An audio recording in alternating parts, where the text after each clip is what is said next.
Hi, welcome to my video on growth problems, exponential growth problems. Real life problems, exponential. The value of x are time values which always start at 0 and increase from 0. The domain is the set of real numbers greater than or equal to 0. So t, set of all t, which is time, such that t is greater than or equal to 0, or t belongs to the real numbers. So the difference is we're not dealing with natural numbers, we're dealing with all the values of time starting with 0. Exponential problems are compounding problems. They have a constant ratio. The base is the ratio. And the difference between compounding problems is that it's always added on. The percentage of increase or decrease is always added on to the previous term. So let's look at growth problems that have a base of greater than 1. If the base is greater than 1, then the base is 1 plus the rate, because 1 is 100% and then the rate is added on. Find the base if the rate is 4%.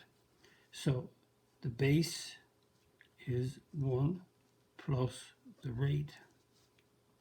So that means if you put the rate in as 4%, you change 4% to a decimal, 0.04, you get 1.04 as the base.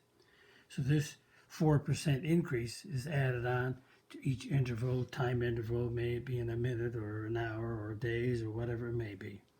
So notice percent, you move the decimal 2 places to the left. 13, the base, again, it's a growth curve. So we're adding on the 13%, which is the rate. 13% is 0.13, so it's 1.13 as the base. Notice the base is greater than 1 when you add on the percentage.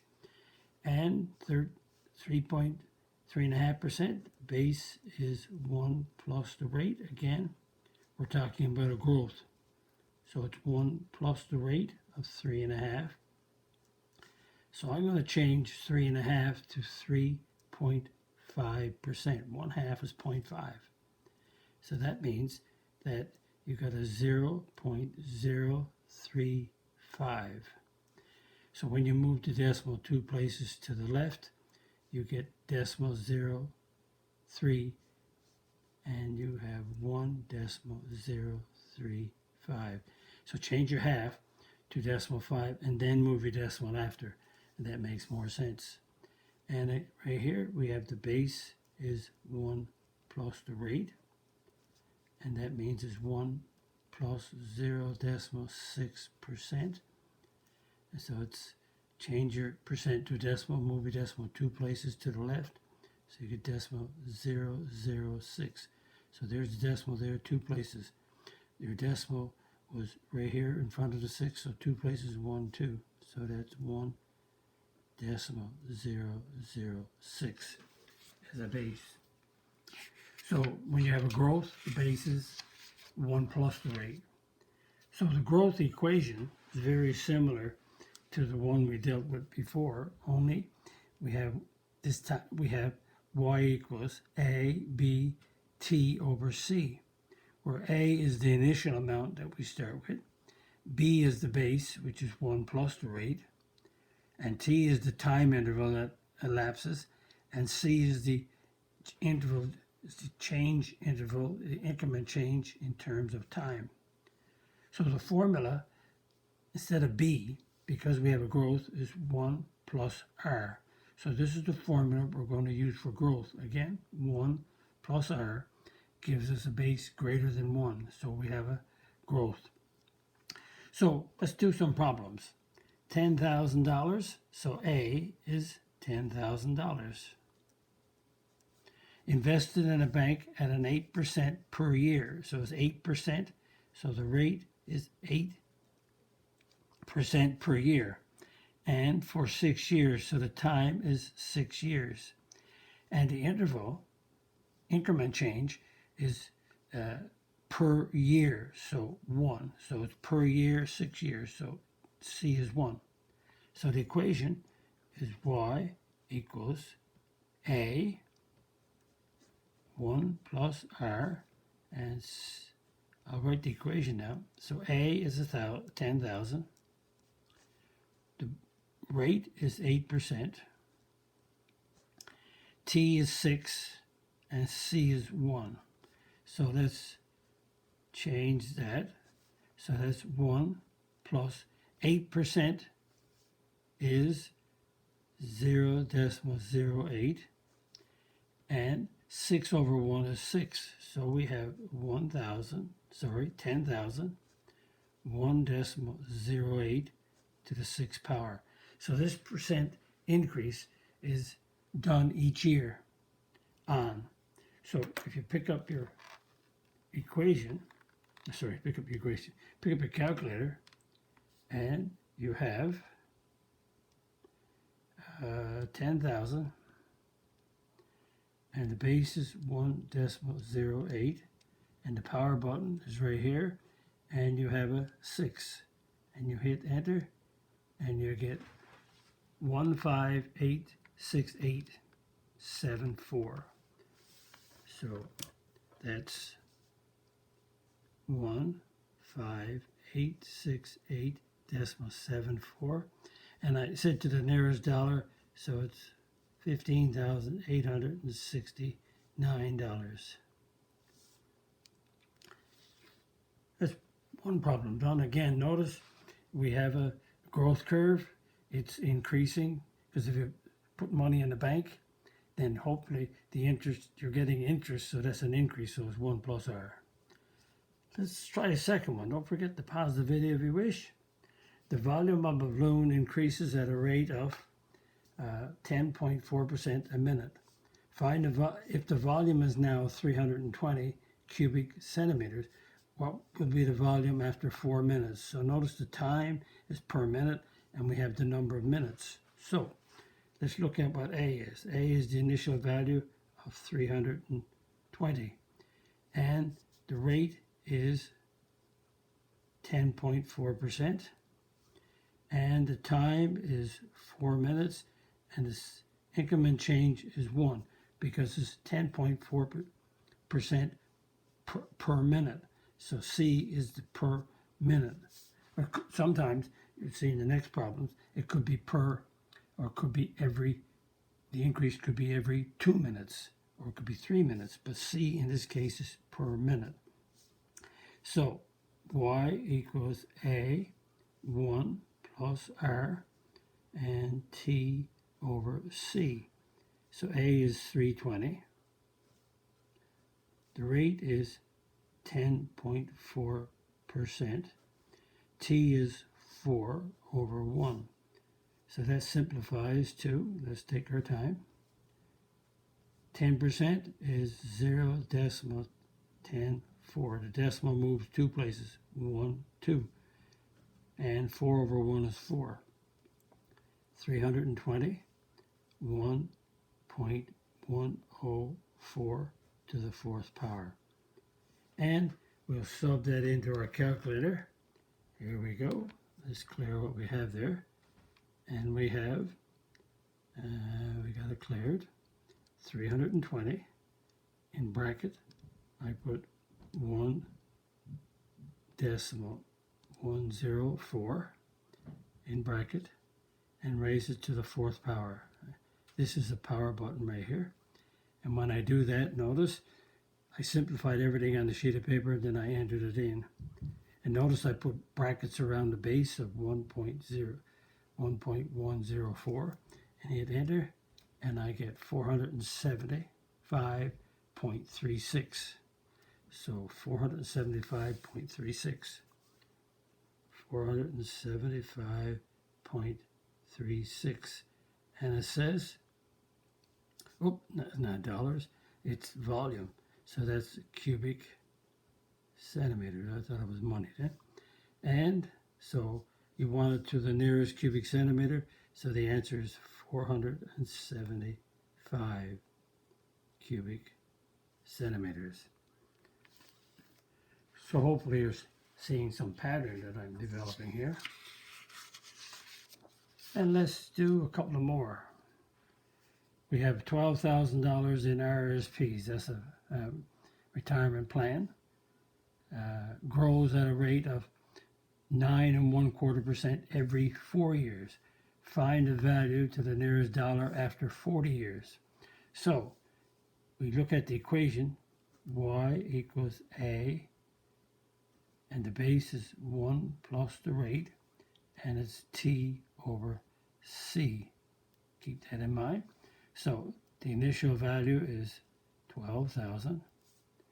The rate is 9.25%. The time interval is 40 years. That's how long it's going to be in the RSP plan. And the increment says 9.25% every 4. So the increment change is every 4 years. So the equation is Y equals A is 12,000. The base is 1 plus the rate, 9.25%. And the time is 40 divided by 4. So that's 12,000. And 9%, and I'm going to do this first, 9.1 quarter is 0.25. I'm going to do this first. Change a 1 quarter to decimal 25. 1 quarter is 1/4 of a dollar. Think of it that way, is decimal 25 cents. That's the way I think of 1 quarter. And notice 40 years, but this percent is every 4 years, so that means it happens 10 times. So let's continue. 12,000 and 9.25%, move it 2 places to the left, is 0.0925 to the 10th power. So when I sub that into my calculator, which I'm going to right here, clear the button. So I have 12,000 bracket, and I have 1 point, let's see, so you can see it, 1.0925 bracket, raise it to a power of 10. When I do, I'll get 29,066.69, and it says to the nearest dollar, so I'm going to write down the 29.6669 or 67. So it's 29066.69 or 67, don't make any difference. But I want it to the nearest dollar, so the amount is 29067. Again, notice the rate of increase is 1 plus R, so I took my time and went through each step, and I used my calculator. And I don't know what type of calculator you have, but I have the graphing calculator Texas Instrument. I always use the Texas Instrument. If it's a graphing calculator, just a normal calculator. And don't forget, you can pause your video at any time. Number 4, in 1990, a house was worth $120,000. The price appreciated in rate of 12% every 3 years. To the nearest thousand, find the price in 2022. Okay, so let's see. What's the initial amount? A is $120,000. And we have the rate is increasing at 12%. And the time, well, the time is 2022, subtract 2019. So that's 32 years that appreciation went on. And the increment change is 3, because the 12% is every 3. So that's your increment change. So the equation is Y equals A, and the base is 1 plus R, because it's appreciating means growth, increasing. 2t over c. So A is 120,000. The rate is 12%. T is 32. And the increment change is every 3 years. So you have 120,000. 12% is 0.12. Now 32 over 3. 3 will not go into 32 evenly. It's like 10 2/3. So you just leave it like that. You can change it to a decimal and round it off, but let's let it stay at 32. If that was 33, 33 divided by 3 would have been a perfect 11. Or if it was 30, it would have been a 10. But now it's 32 over 3. Again, that's 10 2/3 or 10.6666 or 10.7 rounded up. But let's let it stay right there for a second. And that's 1.12. And leave it as 32 over 3. So what I'm going to do now is show you how to, when I enter it into a calculator, you can see what I have. So I'm going to let my calculator, I'm going to move this over a bit so you can see it. Make sure, just move it over so you can see the information I have there. I'm going to clear it. So I have 120,000 and I have a 1.12.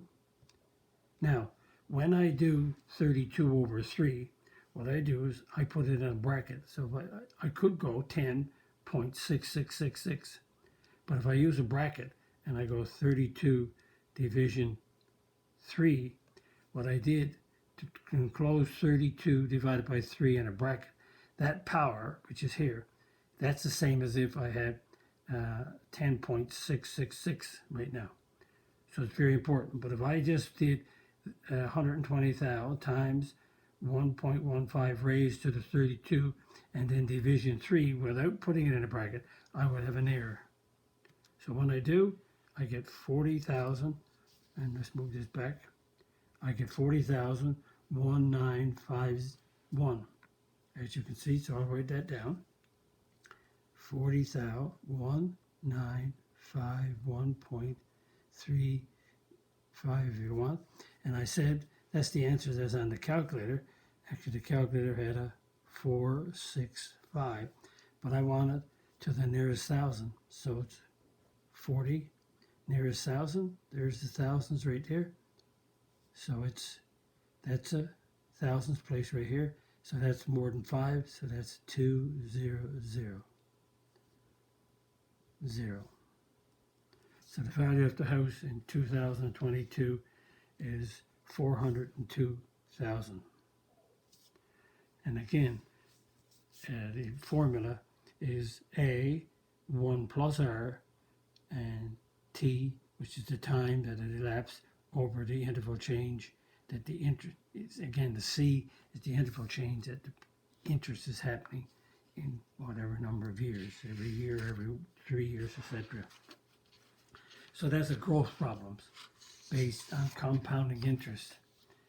And I want to remind you, compounding interest is that if you receive a salary, and your salary this year, whatever it is, and you get a 10% raise, then your 10% of that salary is added on.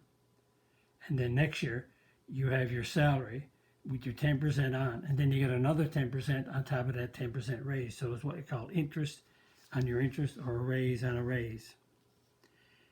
And if you like my video, click the like button, click the subscribe button, visit my math website, www.mathfullyexplained.com, to find more information about me, my videos, and the content.